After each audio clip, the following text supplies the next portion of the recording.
Hello, Sun Up on 7 family. Welcome back to our Friday episode here. And it was sunny. And if you missed that episode, I invite you to go to our YouTube channel and catch up with Shannon Jackson. She's a life coach, a people's nurse, and of course, she was sharing some meaningful tips and some really reaffirming ways of how we can practice and harness that self-love.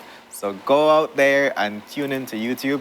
And with that, let me also remind you that you can follow us on our various social media platforms, which include Facebook, Twitter, Instagram, TikTok.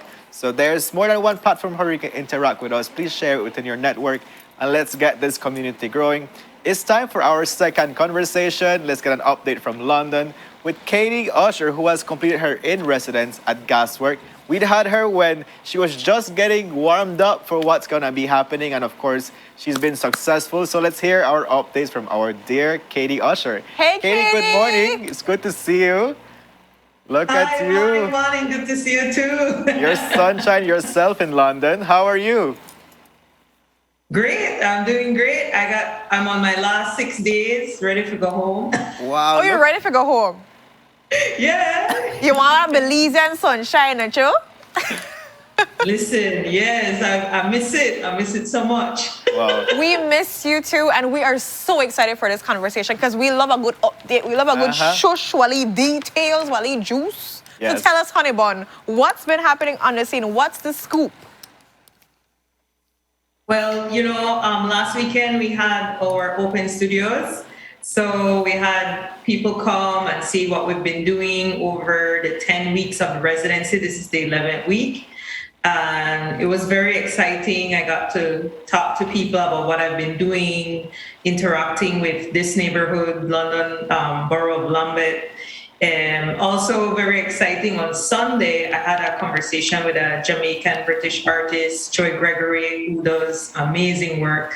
And then shortly after that, I had the Belize High Commission London come and visit with her husband. So that was very nice. Yeah, I saw Therese and Tony with you in their pictures. That was pretty cool. Yeah, so tell us about the exhibition and the open house that you had. Yeah, no, it was so cool. So since the last time we chat, I did tried to do a little research that never really gone too well. So I pivoted my entire proposal and started to do some video performances. I put them on TikTok, and then I shared them also on my Instagram. And those were just exploring Henry Tate, who was a sugar magnate, is the half of the Tate and Lyle Sugars.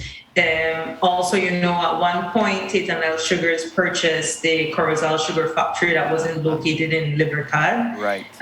Then they sold it, and that has still affected Libertad very negatively. I found out from my mom that my great-grandfather worked at that factory. So that was, I thought it was so coincidental that when I came to do the residency, I was in this neighborhood that, where this guy used to live. Wow, it hit home, huh? Yeah, straight home indeed. Yes. So could you tell us a little bit about this TikTok video we're watching right now? I know you're not seeing it on your screen, but you cooched up in this cute green jacket with your mask in your hand. You're eating, and you didn't really enjoy this food, but so tell us the statement that's coming from this. Yeah, so as I said, Henry Tate, philanthropist, donor of the arts, all the Tate galleries. He also donated for 4 free libraries in the same neighborhood where the studio is and where our residency house is. And so, we talk about all the positive things of Henry Tate, but we cannot not discuss, the history of sugar and rum, which essentially is enslavement, right? Right. When you think about the history of sugar, initially only wealthy people could afford sugar. So definitely it wasn't the case that now everything has sugar. He took all his art out of his billiard room in Streatham and donated it to the government of the UK, gave all the money for the Millbank prison to be converted into the Tate Britain. And so this performance I wanted to do was to go to these places that are directly connected to the money of Henry Tate and eat sugar. Because like I said, my family is personally invested in this story. As a Black woman in Belize, Belize being an ex-colony of the British for 349 years. We just had the royals visit. Yeah. Everything all connected up and stitched up and, all together. So definitely, I wanted to think about all these things. And so, because, side note, the Tate has been very good. The Tate Galleries has been very good at saying, we know the history of colonialism, British colonialism and enslavement.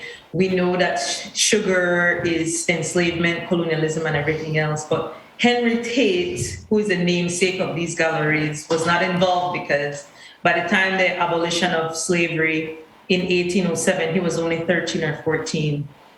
And Abraham Lyle, who is the other half of Tate and Lyle Sugars, was about 14 or 13, something like that. So, yeah. Yeah. Katie, I got to commend something that you mentioned, that you said you were having challenges while you were doing your in-residence. However, seeing your end products or the videos that you've put out, I can clearly say you did not lose your essence during the work that you were doing, which is putting art out there, but also taking the time to put meaningful conversations for our audience, in particular as they relate to colonialism, to slavery. And it's perfect that we're having this conversation today, because today is the Remembrance Day for persons that were affected by slavery. So it's quite beautiful to have that conversation. So I want to ask, what can you give our viewers when it comes to slavery and moving ahead with that emancipation of our mental slavery? Yeah, when we think about colonialism, we think that it's something that happened maybe in the 1800s, 1600s, 1700s.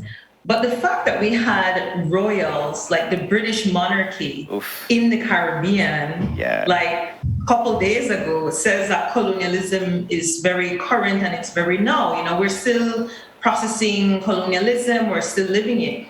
And I must say, I was so wow about the Caribbean, because Belize, Jamaica and Bahamas all, gave them the BBHMM, that Rihanna song. If I know I say it because it early to set up, but yeah. I was like, okay, that sounded the feel, proud of today, like you said, is a very specific day when we think about the impacts of enslavement. And again, enslavement is something that happened as recently as, we want to say, emancipation in the case of Belize, 1834. But the effects of that, are things that we still live today. Yeah. You think about when we had emancipation, who was paid? So especially in the UK, it wasn't until 2015 that taxpayers finished paying off reparations, not to enslaved people, to people who were enslavers because of the loss of property. And when you think about how Black people are still considered, how Black women are considered, how, I've been, when I go to stores, because I'm so used to being in Belize, I ask them, can I put my bag somewhere? And they're like, oh, no, we will be responsible. Please take your bag. And I'm like, what? I have to carry my bag? I could just walk through this place with my bag, because, in Belize, I'm followed in stores. Mm-hmm. Yeah. Yes. I just walk around, people who walk behind me, sort of like, So sometimes I just stop, and I knock up in, well, not now because of the pandemic, but before, okay, on the trail, make me see, right. Make me see what's up. So definitely on a day like today, I would ask, my Belizean people to let us reflect on what are some of the attitudes, the colonial mindset that we still engage in, myself that I still engage in, how I respond to my hair, how I respond to my complexion, how I respond even to my shape. All of these things are things that have been, deeply ingrained in how we see ourselves, how we understand ourselves, and how we show up, even today, 2022. Definitely. Thank you so much for that, Katie. I'm big on the whole reflection thing. I love being able to look back at my own behaviors, my past behaviors, and also seeing how we can improve ourselves. I think sometimes the problem with reflection for enslavement and things like this is people don't actually know the history. And so a lot of people don't know, like you, thank you so much for pinpointing the fact that sugar was like how to say it wasn't a common good that people could actually include in their food, and now we have sugar in every single thing. Heck, Everything. we have now people don't want to put sugar. What are the Coffee. what's the other thing called the gluten free alcohol? Like we reached that point too, but people don't understand the history, the significance of what we've experienced, what our ancestors have experienced before to now. Like I was telling Kevin about one of my research that women have been in the labor market in a way that we've been sold as sex, and how the idea of being fancy, that was a category for women, enslaved women, to be sold as fancy. And that was actually meaning that you were supposed to have sex with your slave owner.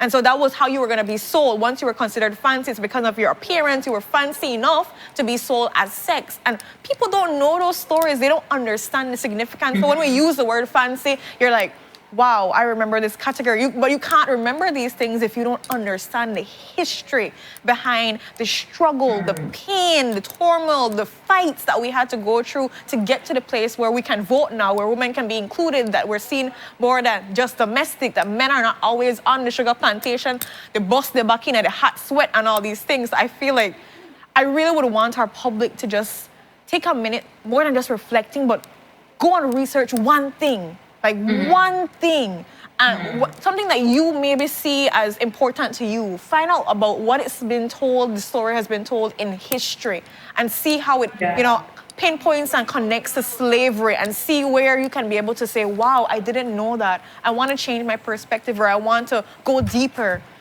I think we just forget about history so much times, and it's hard to reflect when we don't even know where we've been in the past, what's been the history. No, totally, and it's difficult because when you think about high school, I got one semester where we had world history, and so there was one module from the history book called Africa. And I think that's the first time I understood Africa not as a country, but as a continent with 54 nations. But it was very nebulous too, and it was quick, and it happened so fast. Yeah. And so that was one semester, one module in comparison to, the rest of my academic life before that time at age 13, in my case, where the only reference I had to Blackness was slave, not even enslavement, and understanding it as a temporary setting, but the word slave to sound permanent, and also, just a footnote in the colonial story of Belize. Yeah. And so, when we say, that people need to go and find out, I think we have to approach them with a lot of kindness, because one, these stories are extremely difficult.